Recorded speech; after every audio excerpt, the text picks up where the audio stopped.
Deuteronomy chapter 21. If, in the land that the Lord your God is giving you to possess, a body is found lying in open country, and it is not known who struck the person down, then your elders and your judges shall come out to measure the distances to the towns that are near the body. The elders of the town nearest the body shall take a heifer that has never been worked, one that has not pulled in the yoke. The elders of that town shall bring the heifer down to a wadi with running water, which is neither plowed nor sown, and shall break the heifer's neck there in the wadi. Then the priests, the sons of Levi, shall come forward, for the Lord your God has chosen them to minister to him and to pronounce blessings in the name of the Lord. And by their decision all cases of dispute and assault shall be settled. All the elders of that town nearest the body shall wash their hands over the heifer whose neck was broken in the wadi. And they shall declare, Our hands did not shed this blood, nor were we witnesses to it. Absolve, O Lord, your people Israel, whom you redeemed. Do not let the guilt of innocent blood remain in the midst of your people Israel. Then they will be absolved of blood guilt. So you shall purge the guilt of innocent blood from your midst, because you must do what is right in the sight of the Lord. When you go out to war against your enemies, and the Lord your God hands them over to you, and you take them captive, suppose you see among the captives a beautiful woman whom you desire and want to marry, and so you bring her home to your house. She shall shave her head, pare her nails, discard her captive's garb, and shall remain in your house a full month, mourning for her father and mother. After that you may go in to her and be her husband, and she shall be your wife. But if you are not satisfied with her, you shall let her go free and not sell her for money. You must not treat her as a slave, since you have dishonored her. If a man has 2 wives, one of them loved and the other disliked, and if both the loved and the disliked have borne him sons, the firstborn being the son of the one who is disliked, then on the day when he wills his possessions to his sons, he is not permitted to treat the son of the loved as the firstborn in preference to the son of the disliked, who is the firstborn. He must acknowledge as firstborn the son of the one who is disliked, giving him a double portion of all that he has, since he is the first issue of his virility. The right of the firstborn is his. If someone has a stubborn and rebellious son who will not obey his father and mother, who does not heed them when they discipline him, then his father and his mother shall take hold of him and bring him out to the elders of his town at the gate of that place. They shall say to the elders of his town, This son of ours is stubborn and rebellious. He will not obey us. He is a glutton and a drunkard. Then all the men of the town shall stone him to death. So you shall purge the evil from your midst, and all Israel will hear and be afraid. When someone is convicted of a crime punishable by death and is executed, and you hang him on a tree, his corpse must not remain all night upon the tree. You shall bury him that same day. For anyone hung on a tree is under God's curse. You must not defile the land that the Lord your God is giving you for possession. Deuteronomy chapter 22. You shall not watch your neighbor's ox or sheep straying away and ignore them. You shall take them back to their owner. If the owner does not reside near you, or you do not know who the owner is, you shall bring it to your own house, and it shall remain with you until the owner claims it. Then you shall return it. You shall do the same with a neighbor's donkey. You shall do the same with a neighbor's garment. And you shall do the same with anything else that your neighbor loses and you find. You may not withhold your help. You shall not see your neighbor's donkey or ox fallen on the road and ignore it. You shall help to lift it up. A woman shall not wear a man's apparel, nor shall a man put on a woman's garment. For whoever does such things is abhorrent to the Lord your God.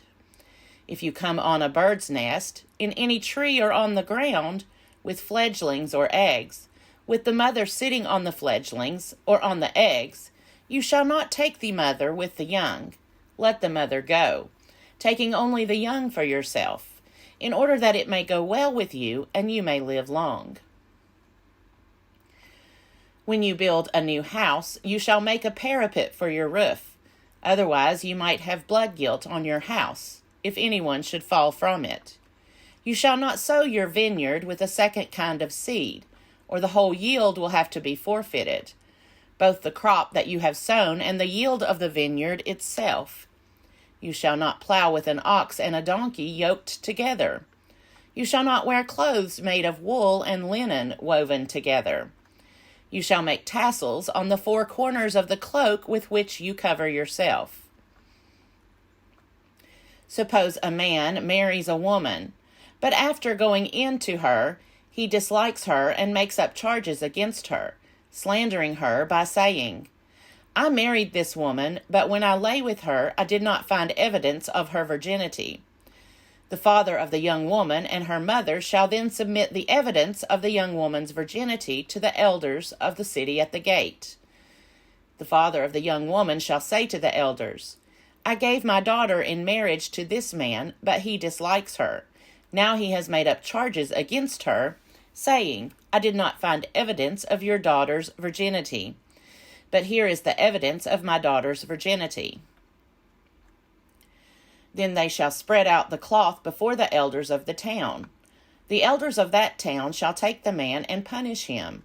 They shall fine him 100 shekels of silver, which they shall give to the young woman's father, because he has slandered a virgin of Israel. She shall remain his wife. He shall not be permitted to divorce her as long as he lives. If, however, this charge is true, that evidence of the young woman's virginity was not found, then they shall bring the young woman out to the entrance of her father's house, and the men of her town shall stone her to death, because she committed a disgraceful act in Israel by prostituting herself in her father's house. So you shall purge the evil from your midst. If a man is caught lying with the wife of another man, both of them shall die, the man who lay with the woman as well as the woman.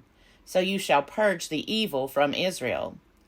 If there is a young woman, a virgin already engaged to be married, and a man meets her in the town and lies with her, you shall bring both of them to the gate of that town and stone them to death, the young woman because she did not cry for help in the town, and the man because he violated his neighbor's wife.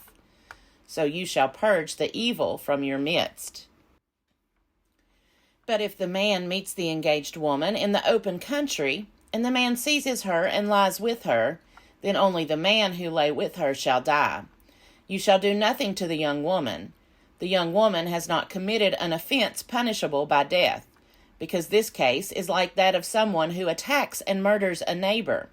Since he found her in the open country, the engaged woman may have cried for help, but there was no one to rescue her. If a man meets a virgin who is not engaged and seizes her and lies with her, and they are caught in the act, the man who lay with her shall give 50 shekels of silver to the young woman's father, and she shall become his wife. Because he violated her, he shall not be permitted to divorce her as long as he lives. A man shall not marry his father's wife, thereby violating his father's rights. Deuteronomy chapter 23. No one whose testicles are crushed or whose penis is cut off shall be admitted to the assembly of the Lord. Those born of an illicit union shall not be admitted to the assembly of the Lord. Even to the 10th generation, none of their descendants shall be admitted to the assembly of the Lord. No Ammonite or Moabite shall be admitted to the assembly of the Lord. Even to the 10th generation, none of their descendants shall be admitted to the assembly of the Lord, because they did not meet you with food and water on your journey out of Egypt, and because they hired against you Balaam son of Beor from Pethor of Mesopotamia to curse you. Yet the Lord your God refused to heed Balaam. The Lord your God turned the curse into a blessing for you, because the Lord your God loved you. You shall never promote their welfare or their prosperity as long as you live. You shall not abhor any of the Edomites, for they are your kin. You shall not abhor any of the Egyptians, because you were an alien residing in their land. The children of the third generation that are born to them may be admitted to the assembly of the Lord. When you are encamped against your enemies, you shall guard against any impropriety. If one of you becomes unclean because of a nocturnal emission, then he shall go outside the camp. He must not come within the camp. When evening comes, he shall wash himself with water, and when the sun has set, he may come back into the camp. You shall have a designated area outside the camp to which you shall go. With your utensils you shall have a trowel. When you relieve yourself outside, you shall dig a hole with it, and then cover up your excrement, because the Lord your God travels along with your camp to save you and to hand over your enemies to you.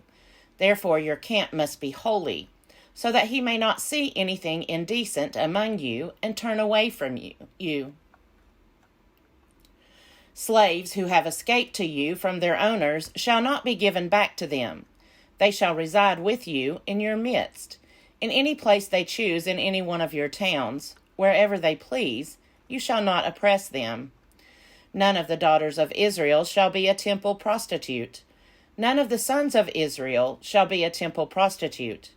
You shall not bring the fee of a prostitute or the wages of a male prostitute into the house of the Lord your God in payment for any vow, for both of these are abhorrent to the Lord your God. You shall not charge interest on loans to another Israelite. Interest on money, interest on provisions, interest on anything that is lent.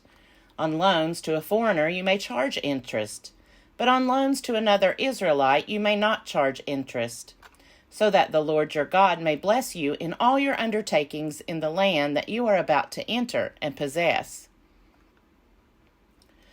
If you make a vow to the Lord your God, do not postpone fulfilling it, for the Lord your God will surely require it of you, and you would incur guilt.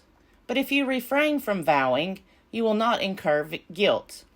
Whatever your lips utter, you must diligently perform, just as you have freely vowed to the Lord your God with your own mouth. If you go into your neighbor's vineyard, you may eat your fill of grapes, as many as you wish, but you shall not put any in a container. If you go into your neighbor's standing grain, you may pluck the ears with your hand, but you shall not put a sickle to your neighbor's standing grain.